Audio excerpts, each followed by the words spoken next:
পাই তো টুকরা টুকরা করে কত নদীতে ভাসিয়ে দিব। তো এখনই তো একটু আগে চুমা দিচ্ছিলেন আপনি আর টাকা পাঠাচ্ছিলেন, এখন মেয়ে তো একটাই, যদি দুটা হয় তাহলে আপনার তো মন দুর্বল হয়ে গেছে। দাদি দাদি বলছে, নানি বলছে, কি করবি রে তুই, একটা ডিপিএস করবি না, একটা গাভী নেই। তো তিনটে যখন মেয়ে হয়েছে তখন দাদি নানি বলছে বউ তালাক দে, এবার চলবে না।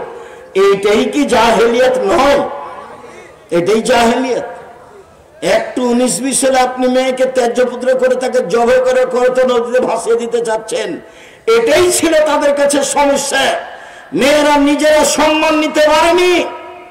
বেগম রোকেয়া যেভাবে মেয়েদের অপমান করেছে, তাই তো রংপুর জেলার মহিলা আবারও বই লিখলেন, কেন হবো অবরোধবাসিনী।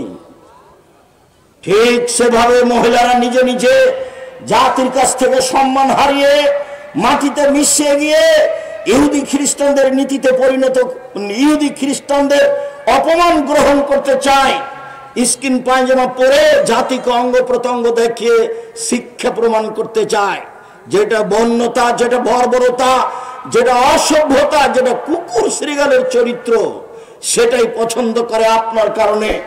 আপনি বাপ হওয়াটাই অভিশাপ।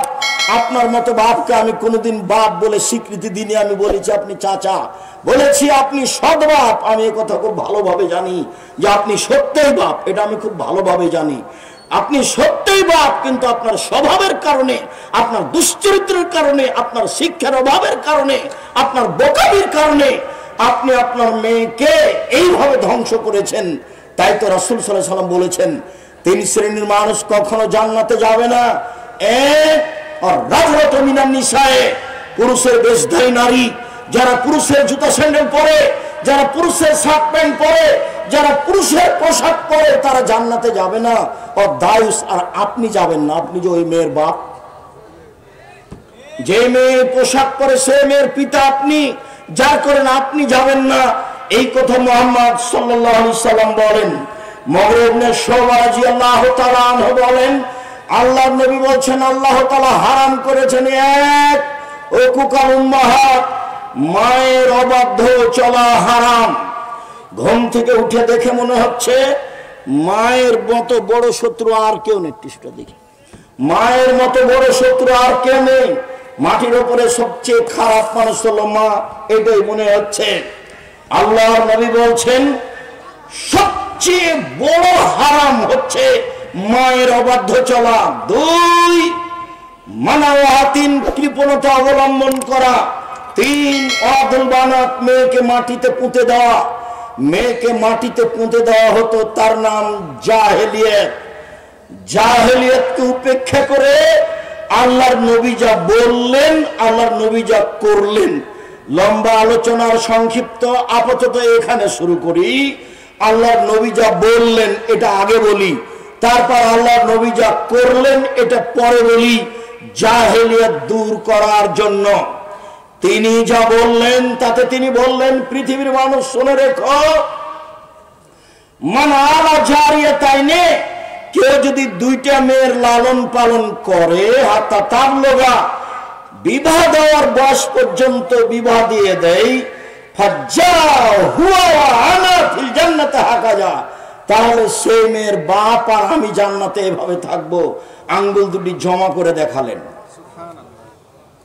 মনে রাখা ভালো হবে, আল্লাহর নবীর সাথে থাকা জান্নাতে অতীব কঠিন কাজ। একজন সাহাবী সন্ধ্যা রাতে আল্লাহ রাসূলের সামনে একটা মেশক আর পানি নিয়ে যে দিলেন, তাহলে রাসূল খুশি হয়ে গেলেন। বেশ ভালো তো, তুমি বুদ্ধি রাখো, তুমি সালমা শেখা, তুমি আমার কাছে কিছু চাও, যা চাইবে তোমার মন চাই সেটাই চাও। তখন সাহাবী বলছেন, আসআলুকা মুরাফাকাতাকা ফিল জান্নাত, জান্নাতে আপনার সাথে থাকতে চাই। তখন আল্লাহ রাসূল বলছেন, না না না না, এটা নয়, এটা নয়, এটা নয়, অন্যটা অন্যটা অন্যটা বলো। তখন সাহাবী বলছেন, হুয়া যাকা, এটাই চাই। তখন আল্লাহ রাসূল বলছেন, আইনি বিকাসরাতি সুজুদ, তাহলে আমাকে তাহাজ্জুদ পড়ে সহযোগিতা করো। রাতে তাহাজ্জুদ না পড়ে আমার সাথে জান্নাতে থাকা যাবে না। নিয়মিত রাতে তাহাজ্জুদ পড়ে জান্নাতে রবের সাথে থাকা যায়, এ ব্যাপারে তিনি বলেছেন। তিনি বলেন, দুইটা মেয়ের যদি কেউ লালন পালন করে তাহলে আমি আর সেই পিতা একসাথে জান্নাতে এইভাবে থাকব। তখন তিনি তর্জনী এবং মধ্যমা আঙ্গুল দুটি জমা করে দিলেন। এইখানে আর একটা কথা আছে, তিনি বলেছেন মানালা কাফুলিল ইয়াতীম, কেউ যদি এতিমের লালন পালন করে সেই ব্যক্তি আর আমি জান্নাতে এইভাবে থাকব। তখনও তিনি তর্জনী এবং মধ্যমা ইশারা করে দেখালেন, তবে দুইটার মধ্যে একটু ফাঁকা রাখলেন। এতিমের লালন পালন করলে আমার সাথে থাকা যাবে, তবে একবারই সাথে নয়। এই যে হাদিস বুখারী মুসলিম, কেউ যদি দুইটা মেয়ের লালন পালন করে তবে সে পিতা আর আমি একসাথে। তিনি বলেন, পৃথিবীর মানুষ শুনে রেখো, মানে আবাস থালাসা বানাতিন, কেউ যদি তিনটি মেয়ের লালন পালন করে, ফাআল্লামাহুন্না, লালন পালন মানে ফাআল্লামাহুন্না, তাকে বিদ্যা শিখিয়ে দেয়, ওয়াদ্দাবাহুন্না, তাকে শিষ্টাচার শিখিয়ে দেয়, অকাসাহুন্না, তাকে কাপড় পরিধানের ব্যবস্থা করে দেয়, তার ওয়া আকলাহুন্না, আর খাওয়ার ব্যবস্থা করে দেয়, তাহলে কুল্লাহু সিতরান ইয়াউমাল কিয়ামা মিনান নারে, বিচারের মাঠে ওই মেয়ে তিনটি বাপকে জান্নাতে নিয়ে যাওয়ার জন্য জাহান্নাম থেকে অন্তরাল হয়ে যাবে। ওই দিকে থাকবে জাহান্নাম, এইদিকে থাকবে পিতার, মধ্যে থাকবে তিনটা মেয়ে। মেয়ে তিনটি আল্লাহকে বলবে, আমার পিতাকে আগে জান্নাতে দেন, তারপরে কোনো কথা। একবারে শক্তভাবে বেঁকে বসবে, যতক্ষণ পর্যন্ত তিনটি মেয়ের পিতা জান্নাতে যাবে না ততক্ষণ পর্যন্ত মেয়ে তিনটি সেখান থেকে সরে যাবে না, অন্তরাল হয়ে আছে। ওদিকে আছে জাহান্নাম, এদিকে আছে পিতার, মধ্যে আছে মেয়েরা। 10টা ছেলে লালন পালন করলে 1 পয়সা লাভ হবে, এই কথা মুহাম্মদ সাল্লাল্লাহু আলাইহি ওয়াসাল্লাম বলেননি। তো ছেলেকে পড়াবেন, শিক্ষা দিবেন কেন? জন্ম দিয়েছেন এই জন্য। যদি শিক্ষা না দেন, এখন যা পাপ করবে সব আপনার, যা পাপ করবে সব আপনার। ছেলে বলছে যে আমার বয়স 30-35 বছর, তবে আমার বাপ বিবাহ দেয় না, তখন আমি নিরুপায় হয়ে জেনার সাথে থাকি। যত জেনা আছে সব পাপ আপনার। যত মোবাইলে ল্যাংটা মেয়ে দেখে আপনার ছেলে চক্ষু ঠান্ডা করছে, কলিজা ঠান্ডা করছে, মন ঠান্ডা করছে, সব পাপ আপনার। আল্লাহ রাসূল বলছেন, পৃথিবীর মানুষ শুনে রেখো, আমার উম্মতের উপরে আমি আশঙ্কা করে গেলাম গোপন পাপের। মোবাইলে মানুষ এইভাবে গোপন পাপ করবে, এটা রাসূল সাল্লাল্লাহু আলাইহি ওয়াসাল্লাম জানতেন না, তবে তিনি বলে যাচ্ছেন আমার উম্মত গোপন পাপে লিপ্ত হবে, এটা আমার আশঙ্কা। বাপ ওই ঘরে ল্যাংটা মেয়ে দেখছে, মায়ের ঘরে ল্যাংটা মেয়ে দেখছে, তুমি এই ঘরে ল্যাংটা মেয়ে দেখছো, তোমার বউ ওই ঘরে মেয়ে ল্যাংটা মেয়ে দেখছে, এক বাড়িতে সব ঘরে ঘরে সব ল্যাংটা মেয়ে ব্যস্ত, সবাই ব্যস্ত।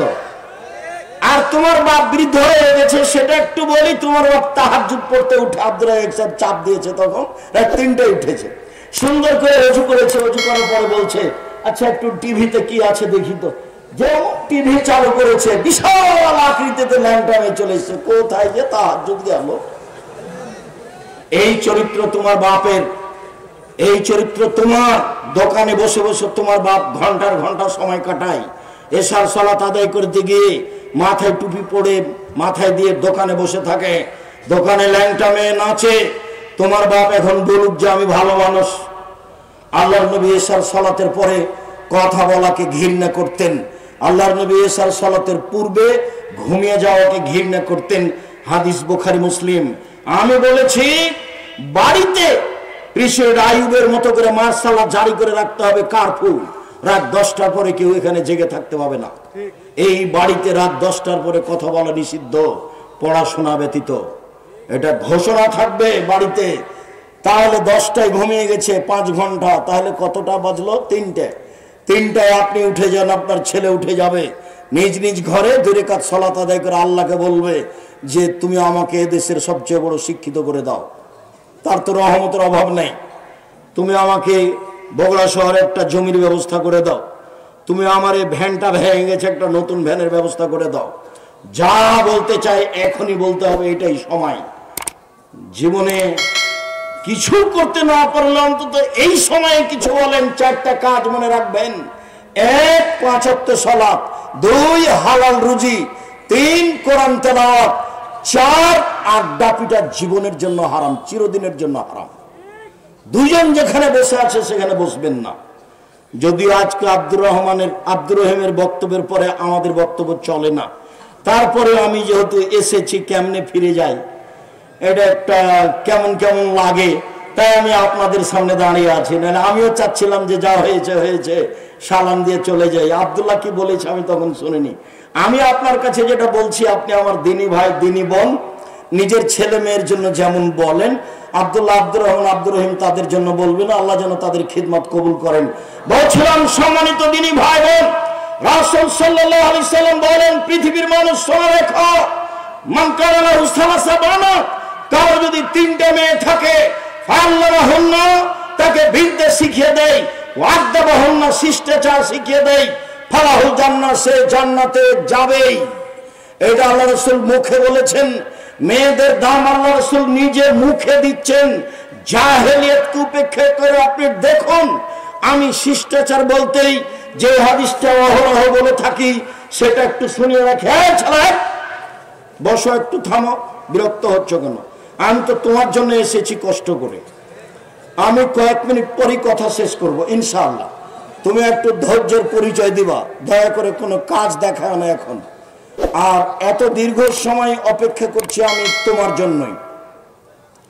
সম্মানিত দিনী ভাই বোন, জাবের রাদিয়াল্লাহু তাআলা আনহু বলছেন, রাসূলের সাথে যুদ্ধ করে আসছিলাম, যুদ্ধে আমিও শরীক হয়েছিলাম রাসূলের সাথে। মদিনায় ঢুকবো, আল্লাহ রাসূল বললেন, এখানে সবাই থামো, থাকো,